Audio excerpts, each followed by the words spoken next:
Good morning, good afternoon, good evening, lunchtime with your listeners and viewers. We're at episode 7, I believe, which is entitled Frenemies. I'm going to be very brief today on this Sunday because this is just something I want to talk about, and it's a really good topic. It's a really good topic, a really popular topic, and again, it's called Frenemies. But before I get into today's episode, I always like to say that Lunchtime Liquor is a Christian-based podcast for the young and saved. My mission and vision behind the podcast is to help young Christians overcome their fear and insecurities by confidently pursuing their God-given dreams through their testimonials stories. So again, today's title is called Frenemies. And it's just what's the topic of discussion? It's nothing messy or nothing really juicy. But frenemies is just two words put together, a friend and an enemy. And it's a cliche that says friends make the worst enemies. Like if you have a friend and y'all have a falling out and y'all have history or a little history or you share, they become your worst enemy because they know things about you that other people don't know. And one thing I like about Lunchtime Lifter, one thing I like about being saved and being with God and hearing from God is that I'm able to be vulnerable, I'm able to be emotional, I'm able to be me, I'm able to say, Lynn, get over yourself, and I'm able to be real. And that's why I like Lunchtime Lifter, because I'm able to give you guys, how I'm feeling, make it an episode, and be real and be raw. So again, today's episode is called Frenemies, a friend and an enemy. And me, I don't call everybody a friend. I do not have a lot of friends. I keep a very, very small circle of trusted people around me because I like to be able to call on people and tell them how I'm feeling without, saying, "Oh, I wish I didn't share that," or "I wish I had not told them that." They may say something, so I put a very small circle around me, and when I think about frenemies, I don't have too many. I've never created enemies. I'll say that. I've never created enemies outside of one. Like one, it was because of me. But as far as going around mistreating people, I don't do that. I'm a good-hearted person. If I'm not really vibing with you, like I'll keep it cordial. But I don't have time to be fake. I'm me. So again, I have a small circle of friends because I don't like being fake all day. I just can't do it. If we're not friends, we're not cool. I don't want to kick it with you because I don't have time for all of that. So when I think about frenemies, I think of two, but now it's to one. I'll give you the story how I eliminated one and how we became friends again. But I have two. One where someone did something to me, and it was just like, "Ooh, you crossed the threshold, and we can't go back." And then one I actually did to another person, and they're like, "Ooh, you crossed the threshold, I can't go back." So when I think about my friend, I got her permission to do the episode and say her name. I had really two good friends, Adrian and Stacy, and we always kicked it together. Adrian did something to me that was just like, oh my gosh, it was unimaginable, and I was shocked because she was my BFF. I had known her for a long duration, a long period of time. And so, we went through our skit, and I was just like, ooh, she was a friend of me, like a friend turned enemy. But one thing about it, when she became my enemy, I wasn't out to get her. Like, I wasn't seeking revenge. It was just like, I didn't talk about it. I didn't go around telling people, hey, Adrian did this to me, such and such and such. It was just like, she knew, and I knew, and we were not on good terms. And it was years had passed by, 3 years before me and Adrian had even started saying, hey, what's up? Trying to build some type of form of relationship, friendship again. And we were like, hey, what's up? It was real nonchalant. I can say it was fake because I was just like, you know what you did. Don't say anything to me. But she started speaking to me. So I had to say something back. I couldn't, it was at one point in time I wasn't saying that. She'd be like, hey, Leandra. I'd be like, I'm safe now, so I can't say what I want to say, but you know what you did. And if I want to say, it'd be like, oh, you know what you did to me. And so she just kept, and kept being nice. And then one day, she came to me and she was very apologetic. She apologized. I said I forgave her, but I never forgot. And I kept treating her still like the situation. But she kept saying, sorry. She kept calling, kept trying to fix it, hanging out. And then I had another friend named Stacy And she didn't really care for Adrian. She really only hung out with Adrian because Adrian was my friend. And so when me and Adrian had a falling out, Stacy would be in my ear like, "Girl, I've never liked her. You know, things happen for a reason. It was to reveal her, such and such." So every time I was around Adrian, I always had a negative spirit because I had Stacy in my ear talking negative about Adrian all the time. And it was just like, at one point I got mad at Stacy. I was like, "Look, Adrian didn't do nothing to you. You not just mad at Adrian over something she did to me because technically you've done, me and you have had a falling out. So, chill out with all of that." So, me and Adrian, long story short, we went and had brunch. We had it out, and it was just like old times. It was just like old times, and I had forgot what she had did, and we were laughing. And Stacy was in the area. She was at Marshall's, and I just called her up. I said, "Hey, look, me and Adrian up here at Papa Do's, come pull up, come have brunch with us and kick it." And so Stacey, long story short, she came, and so we all laughing. And I did notice Stacey vibe toward Adrian, and in my head at the time, because my head was clear, I had a split second to think like, why is she just mad at Adrian? Because me and you, we just friends. You got something else going on with Adrian, and it has nothing to do with what she did to me. But so we talking, laughing, we leave. Adrian goes her way. She said, "Leandra, this feels so good. It was good talking to you." She, I think I walked her where her car was since me and Stacy was going the other way. So I kind of took her to her car and we hugged it out, moved on. And me and Stacy, we walking the other way. She's like, "Leandra, I can't believe you had brunch with Adrian with what she did and such and such and such." And I was like, "Look, Stacy, I forgiven Adrian. I believe her.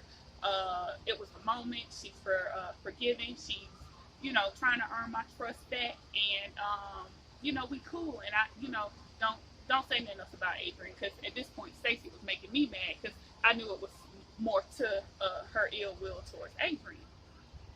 So, after that, me and Adrian, we back cool. And let me tell you how she's helped me in this season. So this season is COVID-19. Um, it's COVID-19, and everybody needs assistance. We all need help. Adrian works at DFAX, and I was like, "Adrian, I'm unemployed. Coronavirus done wiped out my job. My job. I can't. I was a school photographer for the CAP, all counties. It was the CAP Fulton. I worked for Life Touch."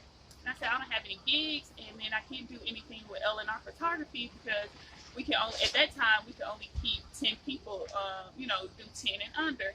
And I said, "So my personal business is not booming because the two weddings that I was going to do photography for got held up, so I couldn't go get that money, and then I had to keep the money in the account in case the people said, 'Hey, can you give me a refund? We're not doing the wedding. We don't need a photographer.'"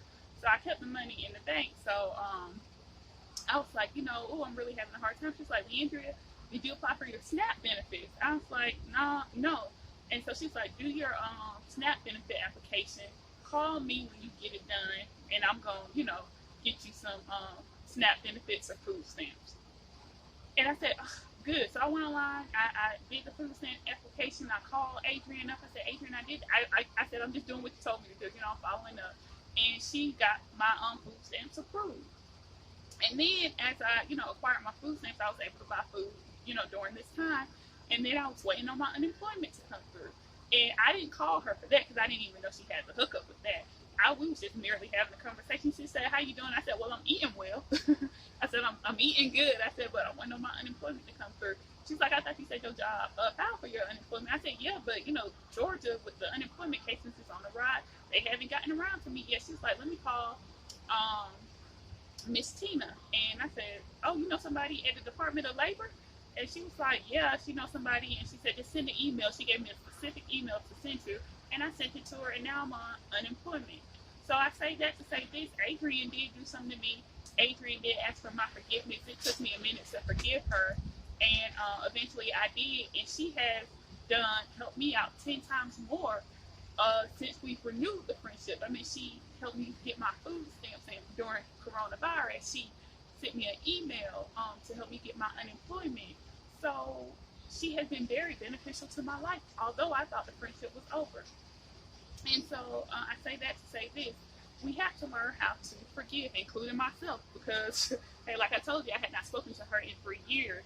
She just, we connected back through just linking up and running into each other, and her hitting me up through social media saying she wanted to reach out.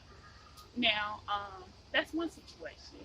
And one situation I caused, I told you I had two frenemies, one who did something to me and another who I did something to. And like I said, I keep a very tight circle. I don't have a lot of people around me, so I continue to talk about the same people.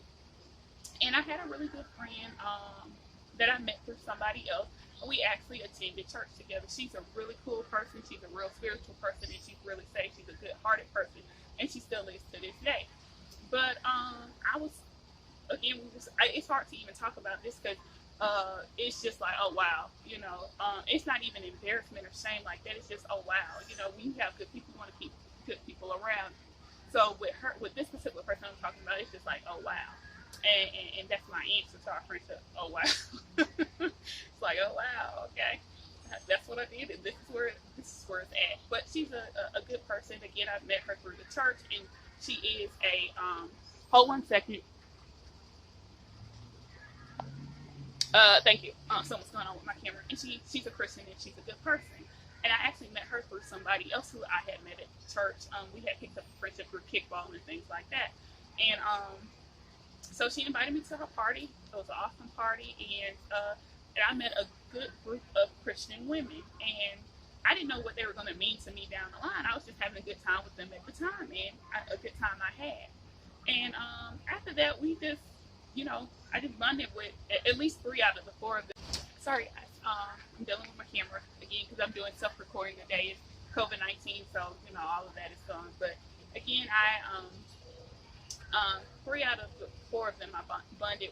One I didn't care for, but they were already friends, so it was just like, I can do that with you to hang out with the other 3 that I actually enjoy. So out of the 3 of them, one in particular I really bonded with, and we were building our own friendship, and it was good. I was getting to know her, she was getting to know me, and she was beneficial to me because I do have she was more like a sister, an older sister to me, and she was beneficial to me because although I have an older sister, I've always played the older sister role out of the 3 of us.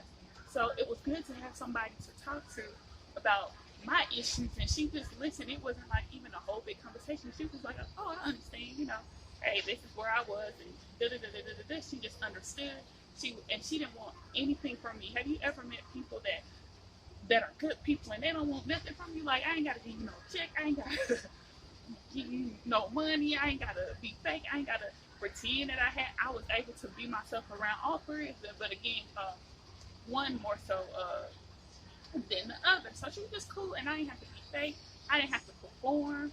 And if I wanted to drink, I could do that. It wasn't like, ooh, like when we got back, like, ooh, girl, she drinks. I mean, she wasn't nothing like that. She was a real down-to-earth, cool individual. But long story short, I was going through something personally. And I'm not using this as an excuse. I was just going through something personally. It was a lot going on. And I don't know why the enemy used me to do it to her, like at all people. I don't know why he used me to do it to her in particularly. But again, she was like a sister, and the enemy knew I needed her. So he used her to break up what potentially could have been an easier way of me getting saved. I already know that because God spoke to me. He told me that. He's like, I gave you an easy way to get saved. You ruined it, playing around with the enemy. So I take the L. But long story short, I went and apologized to her, and we had a long conversation in church. And she, in my heart, she said she forgave me, and in my heart, I felt that. But it's this one individual, and so we were picking it back up. We was at least being cordial to one another, and so we started back speaking. And my goal was to make it up to her. Like, I wanted to be to her what Adrian was to me, meaning like, oh, I did this. She's giving me the opportunity. She's allowing me to apologize, even though she had gave me the opening before. But I didn't do it. I was being myself, and I wasn't at this place.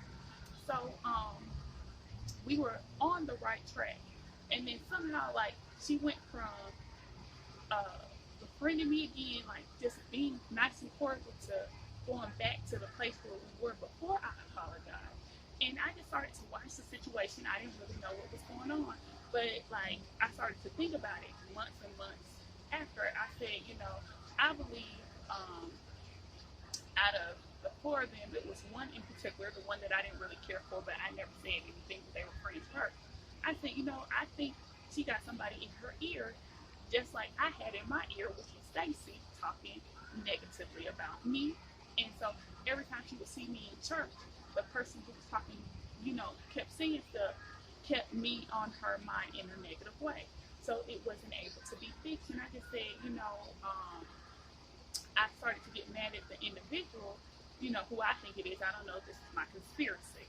And I just said, you know, I believe she has somebody in her ear talking about me, the reason that we can't repair the friendship. And I was just like, why would the person continue to talk negatively about me to her?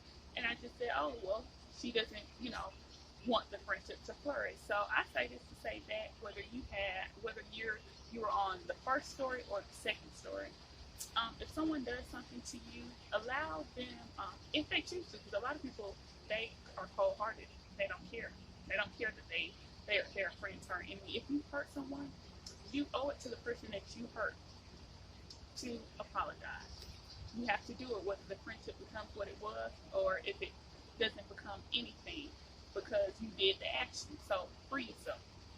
And if you want to move forward with the person you hurt or the friendship, and you can take this in the form of relationship as well.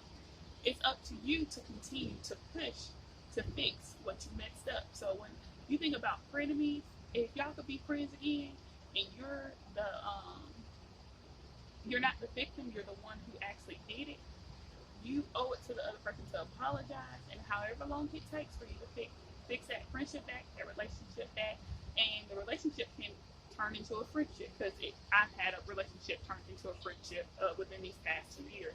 Fix it, and no matter how long it takes, fix it, because you're going to flourish in it, and you'll be able to utilize that person in this season, and it's not necessarily going to have to do with anything as far as, like, you know, benefit money.